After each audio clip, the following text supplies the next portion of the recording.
Como lo había comentado en la clase de introducción, necesitamos para el curso de físico-química abordar un repaso matemático.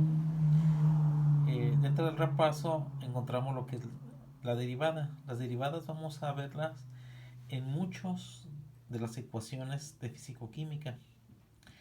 Sí, entonces vamos viendo cuál es el concepto de derivada. Derivada se entiende como la razón de cambio infinitesimal de una variable respecto a otra, ¿sí? O sea, aquí estaría expresado matemáticamente la razón de cambio, o sea, cómo varía una variable con respecto a otra. Aquí podría ser la distancia, aquí podría ser el tiempo, ¿no? Entonces sería delta x sobre delta t. ¿A qué se refiere infinitesimal? Infinitesimal se refiere a algo muy pequeño comparado con algo mucho más grande. O sea, nada más para hacer una relación que podría tomarse como ejemplo. Por ejemplo, un milímetro pues sería algo infinitesimal con respecto a un metro. O podría decirse también que un nanómetro pues sería infinitesimal con respecto a un metro, ¿sí?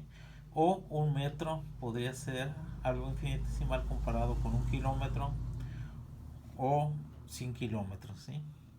O sea, infinitesimal se refiere a algo muy pequeño con respecto a otro. Entonces, fíjese, aquí tenemos la razón de cambio de una variable con respecto a otra. Entonces, en el cálculo, entonces cuando ese cambio tiende a cero, o sea, es muy pequeñito, podemos estar hablando de lo que es la derivada. Ejemplos de la derivada, pues puede ser la velocidad, que es la variación de la distancia con respecto al tiempo, la aceleración, que sería la variación de la velocidad con respecto al tiempo, el ingreso que se recibe en un salario, que es el diferencial del ingreso con respecto al tiempo, o sea, si se paga por semana, por quincena o por mes. También se utiliza mucho en cinética, ¿sí? Que es la variación de la concentración con respecto al tiempo.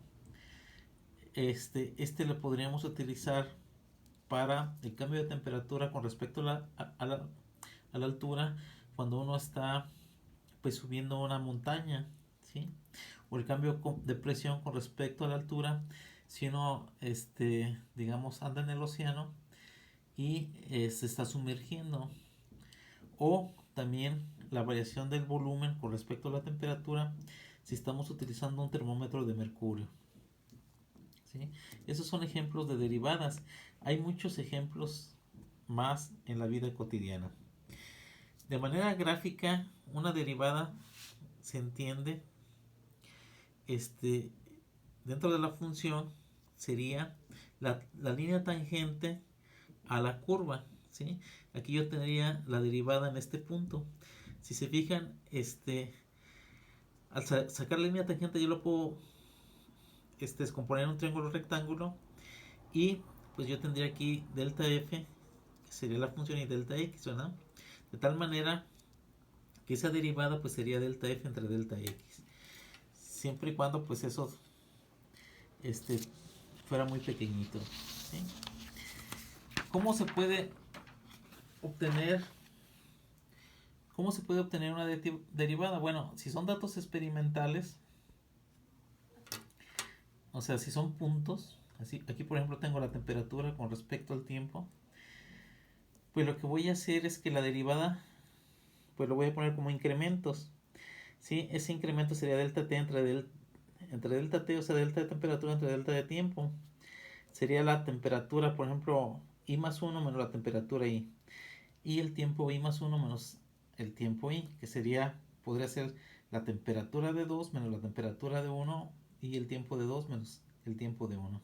O sea, en otras palabras, sería algo relativamente sencillo, ¿sí? Cuando es datos experimentales. Cuando son funciones continuas, ¿sí? Tengo una función, por ejemplo, cómo varía la presión con respecto a la temperatura, y tengo esa función donde la presión está en función de la temperatura, y yo quisiera sacar la derivada, pues lo puedo hacer a través de las fórmulas. ¿De cuáles fórmulas? Bueno, esas fórmulas se encuentran en las tablas. y ustedes las vieron en su curso de cálculo. Por ejemplo, la derivada de una constante con respecto a una función, pues sería, la constante se saca fuera de lo que es el operador por la derivada de u con respecto a x. Si es x a la n, o sea, otra vez el operador, pues sería n x a la n de x, pero como de x es 1, pues quedaría al final de esta manera. Ahora bien, la derivada de una función elevado a la n, pues sería n por la función a la n menos 1 por la derivada de la función con respecto a x. Si es la multiplicación de dos funciones, u por b, es la primera función como está por la derivada de la segunda más la segunda como está por la derivada de la primera.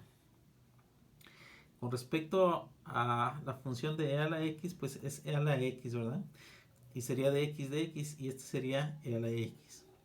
Y si es e a la u, su derivada pues sería e a la u por la derivada de u con respecto a x. En el caso del logaritmo, pues tenemos 1 sobre x de x, que sería 1, ¿sí? Y el logaritmo de una función sería 1, la recíproca de la función por la derivada de la función con respecto a x.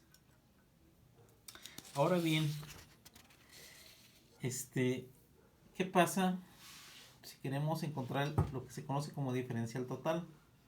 Bueno, cuando es una variable, o sea, cuando la función depende únicamente de una variable, pues se obtiene de esta manera, ¿no? O sea, f función de x es la diferencial de f con respecto a x.